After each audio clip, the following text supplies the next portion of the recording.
Não, tá agro. Lógico.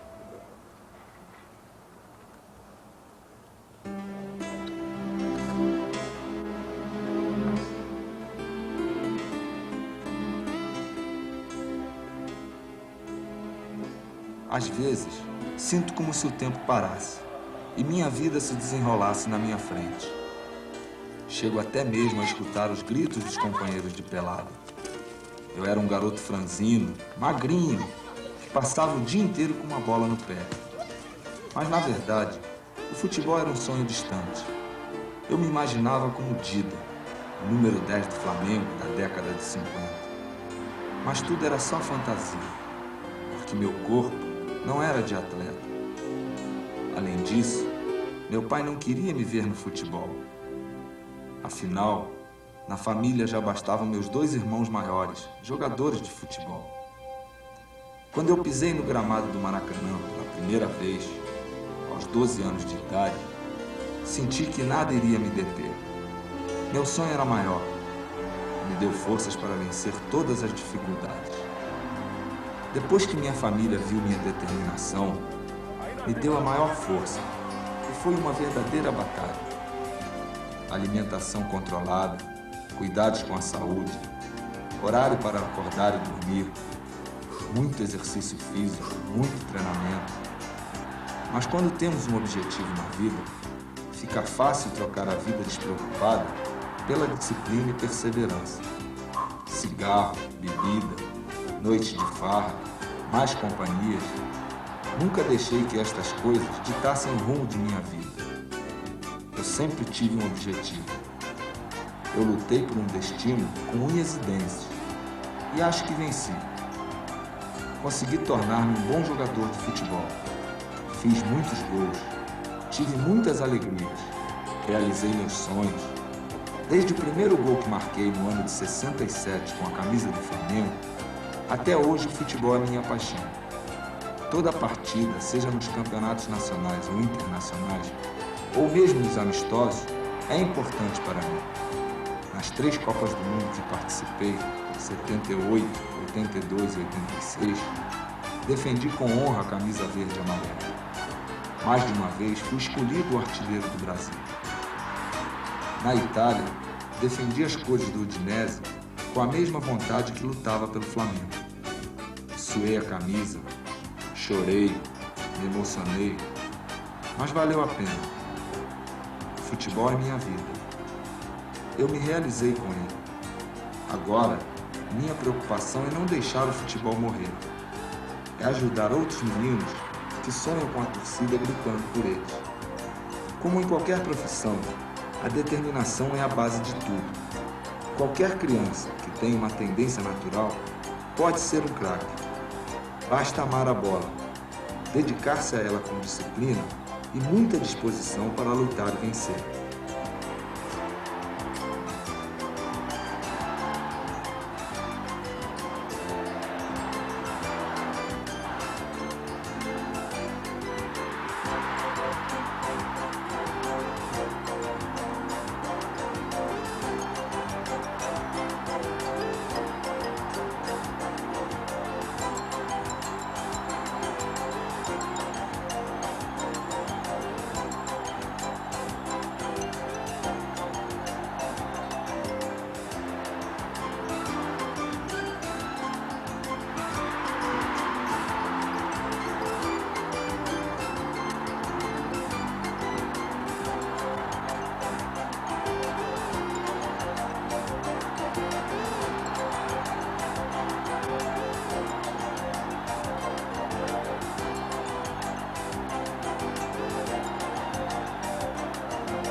O futebol é uma arte. Eu tenho uma verdadeira paixão pelo futebol. Entrar em campo é sempre uma grande alegria. Tocar na bola é fantástico. Os músculos se preparam, os olhos só enxergam a bola. Cada lance, muita concentração. Cada pessoa tem o seu jeito especial de tocar na bola. Mas existem algumas manhas dentro do futebol. E cada menino tem de descobrir o seu próprio jeito de jogar. Assim, com a minha experiência, eu gostaria de ajudá-los, contribuir com o futebol.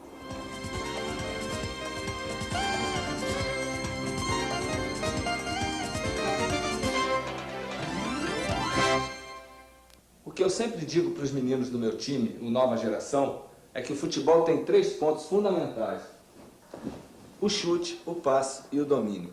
E quem domina essas 3 técnicas tem tudo para se tornar um jogador de futebol. Eu vou mostrar para você agora como acontece uma aula numa escolinha de futebol. Vamos começar falando do chute. Existem várias maneiras de se chutar uma bola. Com a parte interna do pé, com o peito do pé e com a parte externa do pé. Chutando com a parte interna do pé, você vai procurar sempre direcionar a bola. É um chute de precisão. Você escolhe um canto e toca ali. É importante o pé de apoio estar lado a lado com a bola. Esse chute é muito usado nas cobranças de falta e também quando você entra na área para deslocar o goleiro. Porque normalmente o goleiro sai fechando o ângulo. Então a melhor opção é a bola colocada. Existem alguns momentos na partida que não dá nem pra gente pensar. Por quê? Porque tem um adversário contra a gente. Então ele está marcando, quer evitar de qualquer maneira que a gente chute no gol. Então é nesse momento que a gente tem que usar potência, usar força. Por quê? Porque você vem correndo, vem com o adversário, você não pode direcionar muito a bola. Então o que tem que fazer? Bater forte. E o segredo qual é? Usar o peito do pé, endurecer bem o pé para poder chegar na bola e bater forte e tentar desviar do goleiro. Temos também o chute com a parte externa do pé, muito conhecido no meio do futebol como trivela e também como 3 dedos. Ele é muito usado nos lançamentos longos e também nas faltas. Nesse tipo de chute é muito importante o pé de apoio estar bem firme no chão para poder manter o equilíbrio do corpo. Nós tivemos jogadores altamente consagrados que quase que atingiram a perfeição nesse tipo de chute. O passe é um dos fundamentos mais importantes que tem no futebol. O jogador que sabe passar a bola bem tem quase sempre o lugar garantido na equipe. O passe tem que ser preciso e com a velocidade correta, porque o companheiro, ao alcançar a bola no momento exato, ele tem as condições de dar sequência mais rápida na jogada. No passe, assim como no chute, você pode utilizar a parte interna do pé, a parte externa e o peito do pé. Existe o passe curto e o passe longo. No passe curto, deve ser utilizada a parte interna do pé, porque ela dá mais precisão e facilita o companheiro na hora de dar sequência na jogada. No passe longo, tanto podemos tocar a bola com a parte interna como a parte externa do pé. O importante é a gente fazer o passe para o nosso companheiro que vai receber a bola ter facilidade para dar sequência na jogada. Levantou a cabeça, muito boa. Levantou a cabeça, olhou, muito bom. Pegou embaixo da bola. Mas o exercício com descontração para desenvolver o controle da bola é importante nas escolinhas. E, se possível, com motivação direta. Controlar, procurar conhecer o efeito, o toque, a intimidade com a bola é muito importante. É nesse contato sem compromisso que você começa a desenvolver a sua potencialidade. À medida que você se exercita, vai conseguindo brincar mais com a bola, dar passes mais complicados, como, por exemplo, dar um passe ou concluir uma jogada com o calcanhar. Nas duas hipóteses, existe o fator surpresa e pode ser fatal para o adversário. Quanto mais a gente brinca com a bola, mais familiarizado a gente fica. Então a gente com isso consegue mais domínio. O domínio é essencial. Por quê? Porque hoje em dia o futebol está sendo jogado com muito mais velocidade, a marcação é estreita demais, quase você não tem espaço, então você precisa dominar com rapidez. Qual o segredo? Amortecer bem o impacto da bola e ter um bom equilíbrio. Você com um bom equilíbrio, você domina e já sai para o jogo com facilidade. Então, não importa como você tenha que dominar, pode ser na coxa, no peito, na cabeça, no ombro, até no traseiro, o importante é você dominar a bola. Parte interna do pé, parte externa do pé. Eu acho que se amortecendo bem o impacto, dominou, já tocou, já saiu para o jogo, já deu velocidade na jogada, porque hoje está difícil jogar. Então o domínio é fundamental. O modo básico de dominar a bola é com a parte interna do pé. Com um pouco mais de treinamento, dá para usar a parte externa também. O peito é ideal para quando a bola está no ar. Se a bola cair mais embaixo, a coxa é que se encarrega de dominá-la. Ou então o peito do pé, matando a bola. Se a bola estiver vindo direto sobre o jogador, o jeito é travá-la, isto é, com a sola do pé. Mas quando a bola vem do alto, bom mesmo é dominar com a cabeça. O segredo é ficar na trajetória da bola. Não é fácil, mas com o tempo você pode ficar craque nisto. O futebol tomou conta do mundo. Em toda cidade, em toda vila, a gente vê sempre um campo de pelada. É verdade que antes muito mais do que hoje. O importante, porém, é que a magia do futebol continua viva e não pode morrer. Cada uma dessas peladas tem suas normas, mas no fundo o futebol é o mesmo. Seja na regra da FIFA, seja na regra da pelada, a condução de bola, o drible, a cabeçada, dão o tempero ao jogo. É onde cada um deve mostrar toda a sua criatividade. Para conduzir bem uma bola, além da concentração, é importante cuidar dos seguintes pontos. Ficar sempre entre o adversário e a bola para protegê-la e não deixar que a bola se afaste mais do que 1 metro. Caso contrário, você pode perdê-la para outro adversário. Manter uma postura que dê bastante equilíbrio. Não adianta iniciar uma boa jogada, tropeçar e cair. Existe um momento no futebol que a gente tem que encontrar o adversário cara a cara, frente a frente, e a gente tem que ultrapassá-lo. Como? Com o drible. É um momento mágico do futebol, é um momento de beleza, de arte pura, onde a gente tem que criar, colocar toda a nossa habilidade, toda a nossa criatividade para poder ultrapassar aquela barreira que a gente tem pela frente. Existem vários tipos de drible, mas nesse momento, cada um deve botar para fora toda a sua habilidade, toda a sua criatividade. Não importa se para a direita, para a esquerda, por debaixo da perna, um balãozinho. O importante é você ultrapassar o adversário e dar sequência na jogada. Nós, jogadores brasileiros, não tínhamos o costume de usar a cabeçada no futebol. Foi com Pelé, na década de 60, que nós começamos a aprender a cabecear bem e sem medo. A principal dica é manter os olhos bem abertos. Agredir a bola sem medo, movimentando a testa. Uma boa colocação e uma boa antecipação garantem o bom resultado da cabeçada. E, finalmente, é essencial ter impulsão, o que só se consegue com muito treinamento.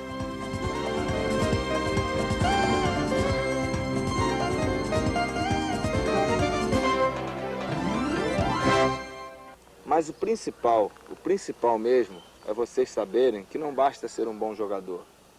É preciso, antes de tudo, ser um atleta. Entender o corpo como um instrumento de trabalho e a bola como a nossa matéria-prima. E o melhor lugar para que um jovem aspirante a craque se transforme num atleta é a escolinha de clubes bem organizados. Na escolinha, o futebol é uma parte muito importante do seu desenvolvimento, mas apenas uma parte. Para o jovem que pretende dedicar-se aos desportos em geral e ao futebol em particular, o médico, o fisioterapeuta, o enfermeiro e o massagista serão elementos com quem irá lidar frequentemente, em seus momentos de glória e de tristeza. Cabe ao departamento médico de boa qualidade receber o jovem aspirante a jogador de futebol nos primeiros dias de suas atividades no clube. É feita, então, uma rotina constante de exames clínicos completos, uma avaliação ortopédica e uma pesquisa socioeconômica, estudando-se os fatos ocorridos na vida do jovem que possam ter marcado sua estrutura biológica. São realizados também exames laboratoriais e radiográficos padronizados, além de outros exames especiais. Os resultados desses exames darão uma ideia das reais condições do jovem e nos permitirão corrigir inúmeros problemas. Por sua própria natureza, o pessoal do departamento médico consegue quase sempre estabelecer com o jovem atleta um tipo de relacionamento caracterizado por muita confiança e carinho. Bem aproveitado, esse relacionamento fará com que o médico e seus auxiliares possam orientar o jovem em todas as suas atividades. Outro aspecto muito importante na área da saúde refere-se ao estado dos dentes. Os dentes são por demais importantes e refletem quase sempre a atenção que o jovem recebeu dos pais e da sociedade. O adolescente, em especial, necessita de um alto grau de atividades de lazer que não podem ser suprimidas impunemente. Por maiores que sejam os sacrifícios e as privações impostas pelo desporto, nunca devemos nos esquecer que a juventude é uma fase ímpar da vida, extremamente curta, que molda o indivíduo para o resto de sua existência. O tipo de trabalho ministrado deve ser determinado com conhecimento da ciência atual e com muito bom senso. A medicina não pode permitir que um lucro momentâneo seja pago com sofrimentos futuros. Acima de tudo, é ao próprio jovem que o médico deve dirigir-se para transmitir-lhe, através de seu conhecimento e de sua experiência, os elementos que poderão ajudá-lo a vencer em sua carreira. É preciso mostrar-lhe a importância da disciplina, do respeito aos princípios de higiene, da boa alimentação e do repouso, assim como dos malefícios causados pelos vícios, capazes de minar sua saúde e arruinar suas carreiras. E o futebol pode abrir as portas do sucesso, da ascensão socioeconômica, da realização pessoal. O jovem que trouxe do berço as qualidades inatas para o futebol deve dedicar-se a ele de corpo e alma, aprimorando sua técnica, cuidando de seu organismo, moldando seu corpo de forma a torná-lo capaz de transformar o homem em ídolo. Este é um dos exercícios de aquecimento na preparação física. No contexto geral da preparação física para o atleta de futebol, nós dividimos esse contexto em duas fases importantes, como a fase básica e a fase específica. Agora, nessa fase etária, entre os 12 anos, nós geralmente desenvolvemos a parte aeróbica e a parte específica em alguns aspectos mais naturais e mais corretivo, porque está na formação do atleta. É importante que nessa fase se corrija os defeitos, os possíveis defeitos desse atleta, para que não atrapalhe futuramente. O atleta de futebol precisa ter uma correção postural perfeita, sem agredir o seu estilo físico, o seu estilo do futebol. A importância, como nós demonstramos nesse exercício, nós podemos demonstrar em outros exercícios, mostrando a importância dos exercícios nos seus aspectos individuais.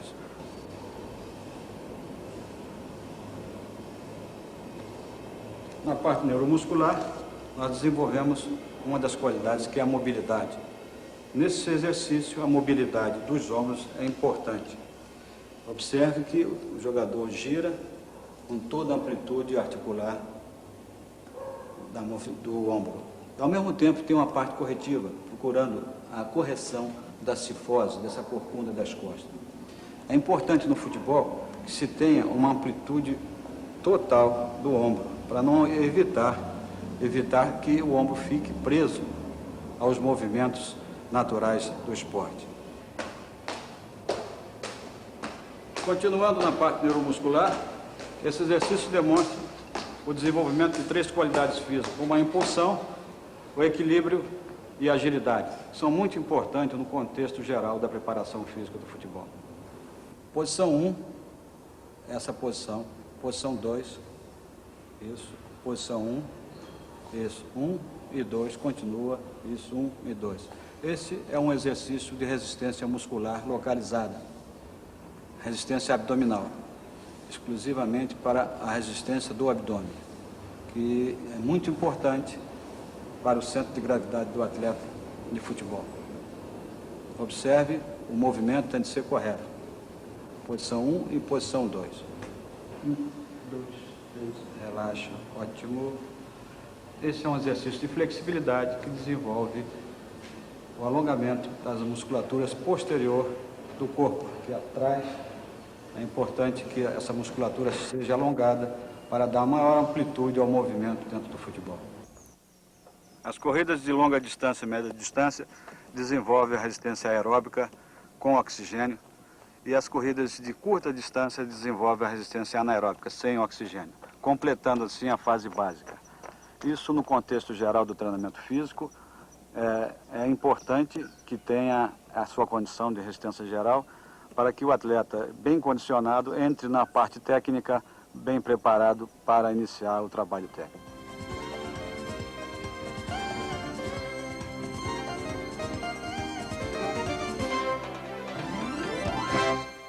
E mais uma coisa, muitos de vocês poderão ser profissionais de futebol amanhã e têm que enfrentar o adversário, a torcida e formar uma imagem junto ao público. Entendam que antes de jogadores profissionais, vocês são cidadãos. Alcançando a projeção, vão servir de exemplo para milhares e milhares de jovens. E esse exemplo tem que ser dado principalmente dentro do campo, obedecendo às leis do jogo, a começar pelo hábito de futebol, autoridade máxima, e as regras do jogo, é claro. Essas regras do jogo são editadas pela FIFA, são fáceis de entender, são 17. Então, por exemplo, a regra 1, ela fala sobre as medidas do campo. A regra 2 fala sobre o peso da bola, fala sobre a circunferência da bola. Já a regra 3 fala sobre o número de jogadores. Cada equipe tem 11 jogadores, um goleiro e 10 na linha. Sobre o equipamento também, a regra fala. O jogador é obrigado a ter uma camisa numerada, um calção, meia e chuteira. E agora tem que usar caneleira. A regra 5 é uma regra muito importante. É aquilo que o Zico havia falado. É o respeito pela autoridade do árbitro. Vocês não devem reclamar em hipótese nenhuma da marcação do juiz. Por exemplo, se o juiz marcar uma falta contra a equipe de vocês e vocês reclamarem, aí o árbitro vai e mostra o cartão amarelo para vocês, advertindo vocês. E se vocês persistirem na reclamação, aí o árbitro vai e dá um cartão vermelho e expulsa vocês de campo. O início do jogo é aqui no centro do campo. E a saída da bola tem que ser sempre para frente. Toda vez que houver um gol, o jogo é reiniciado dessa forma. E quem dá a saída é sempre o time que sofre o gol. Outra lei muito importante é a lei do impedimento. Toda vez que houver um passe e o jogador atacante só tiver um adversário entre ele e a linha de fundo, ele estará em impedimento. Mas tem que prestar atenção no momento do passe. Impedimento.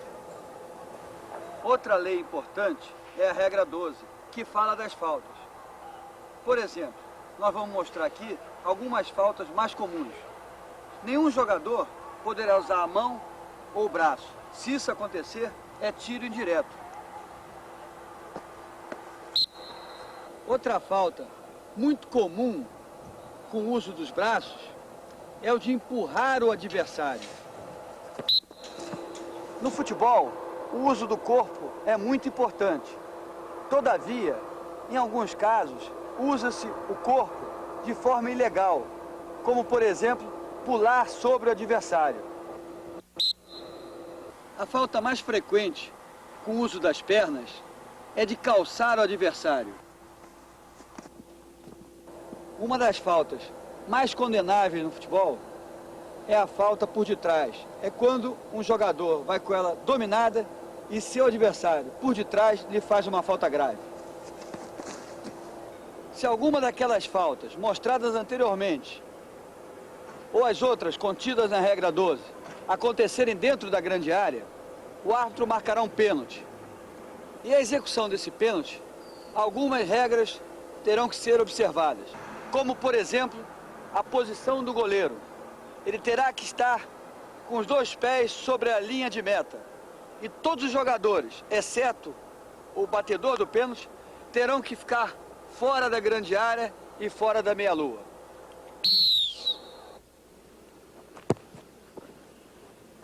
O futebol é um jogo onde tudo pode acontecer. Ganhar ou perder é uma contingência do esporte. Todavia, uma das condições principais é conhecer as regras desse jogo.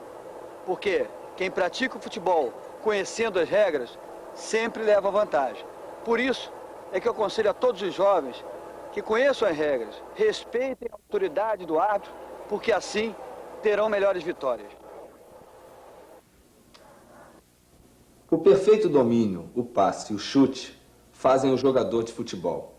E quando a isso ele acrescenta a criatividade, surge então o craque. Surgem os lances que se eternizam pela genialidade com que são executados. Lances que levam a marca de Nelinho,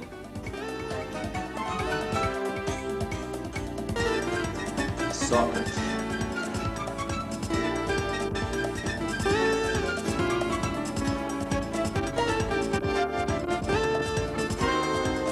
de Falcão,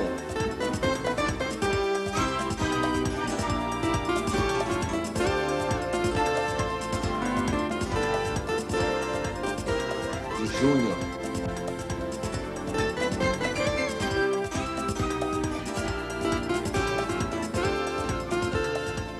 de Rivelino,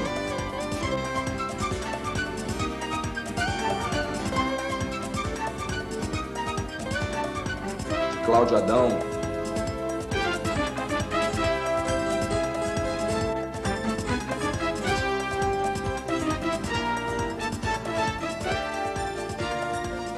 de Roberto,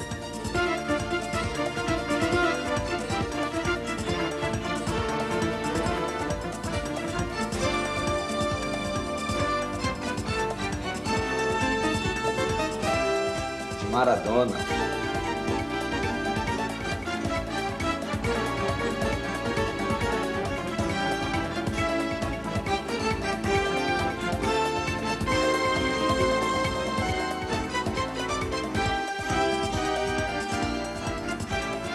Platini,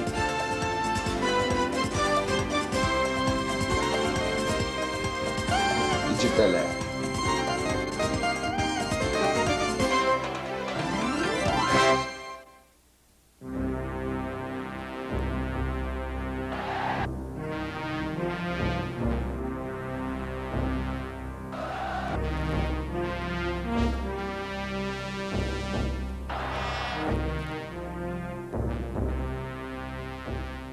O ritual sagrado e cerimonioso da preparação do atleta transforma o homem num deus, preparando-se para a grande cerimônia.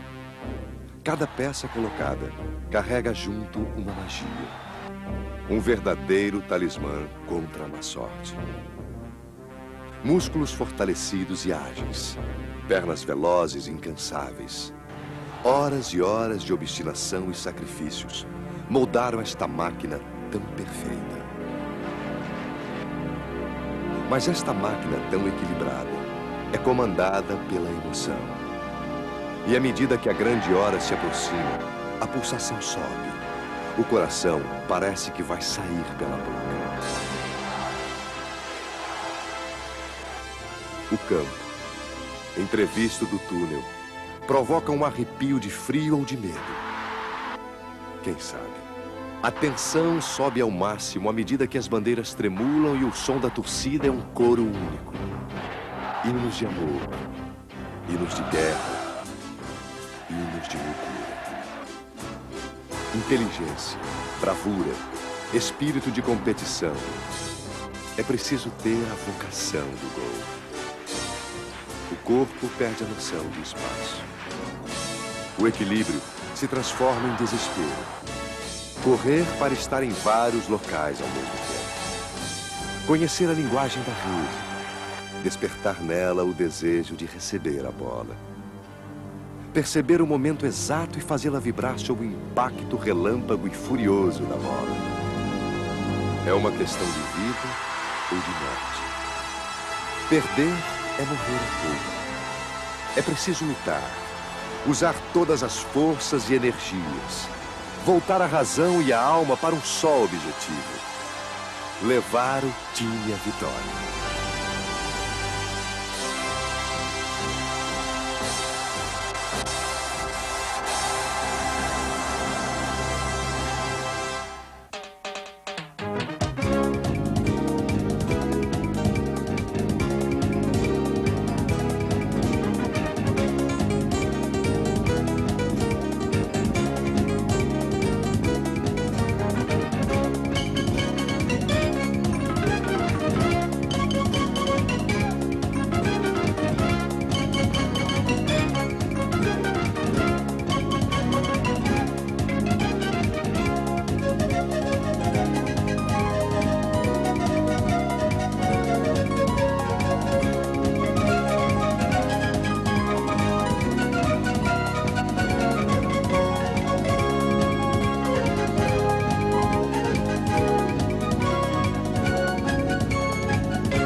Momento de glória, explode a torcida, festa da raça.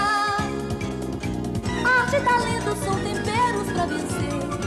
Muito trabalho e luta tem que se ter pra provar o sabor da vitória. Brasil, emoção e futebol. Nossos ídolos brilham como o sol, incendiando os nossos corações. Brasil, emoção e futebol. Nossos ídolos brilham como o sol, nos campos constelações.